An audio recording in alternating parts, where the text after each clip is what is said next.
Spiritual ஃப்ரெண்ட்ஸை போலவே நல்ல நண்பர்களும் நமக்கு ரொம்ப முக்கியம் அப்படிங்கிறதுக்கு நம்ம எக்ஸாம்பிளாக யோனத்தானை பார்க்கலாம்.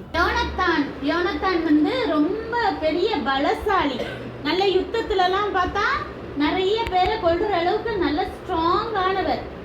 எப்படின்னா ஒரு இதில் யுத்தத்துக்காக வந்து நிற்பாங்க, ஒரு இடத்துல எதிரிகள்லாம் வந்து ஒரு இடத்துல கூடி இருப்பாங்க. அப்போது யோனத்தான் என்ன செய்வாருன்னா, யோனத்தானும் அவர் கூட ஆயுதத்தாரி, அந்த ஆயுதங்கள் எல்லாம் வச்சிருப்பாங்க இல்லையா, அவங்களும் மட்டும் 2 பேர் தான் இருப்பாங்க அந்த இடத்துல. அவங்க வந்துட்டு யோனத்தான் சொல்லுவாரு, தேவனுக்கு வந்து அநேக பேரை கொண்டாலும் கொஞ்சம் பேரை கொண்டாலும் ரட்சிக்கிறதுக்கு தடை இல்லை.